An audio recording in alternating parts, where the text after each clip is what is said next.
పట్నంలో రత్నగిరి ఫౌండేషన్ ఆధ్వర్యంలో డ్రగ్స్ మహమ్మారిపై అవగాహన కల్పిస్తూ భారీ ర్యాలీ చేపట్టారు. సే నో డ్రగ్స్ అంటూ నినాదాలు చేశారు. ఈ కార్యక్రమంలో జిల్లా SP Gaikwad Vaibhav, Ratnagiri foundation trustee Jupally Arun, భారీ సంఖ్యలో వివిధ పాఠశాలల కళాశాల విద్యార్థులు పాల్గొన్నారు. గంజాయి మత్తు పదార్థాలకు బానిసలై జీవితాలు నాశనం చేసుకోవద్దని యువతకు వారు సూచించారు. ప్రభుత్వం సీఎం రేవంత్ రెడ్డి డ్రగ్స్పై ఉక్కుపాదం మోపుతున్నారని, మత్తు పదార్థాలను మాదక ద్రవ్యాలను పూర్తి స్థాయిలో బహిష్కరిద్దామని వారు పిలుపునిచ్చారు.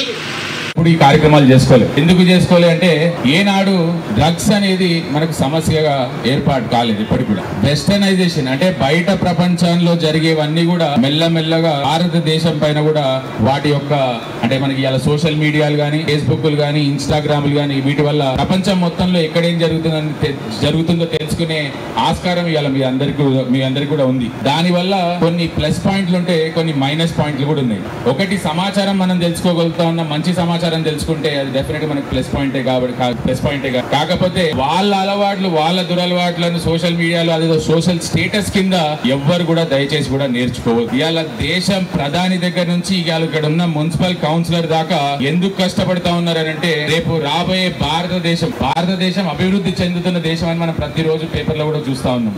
ఎందుకు కష్టపడుతున్నారు? ఎవరి గురించి అభివృద్ధి చెందుతా ఉంది భారతదేశం? ఇక్కడ కొన్ని సంవత్సరాల తర్వాత ఇక్కడ ఉన్న జనరేషన్ అయిపోతుంది. రాబోయే తరం మీరు ఇంతమంది ఇంత కష్టపడి మీకు ఇన్ని అవకాశాలు కల్పించాలని చెప్పి మీ ఇంట్లోతో సహా ప్రభుత్వాలు పనిచేస్తా ఉన్నాయంటే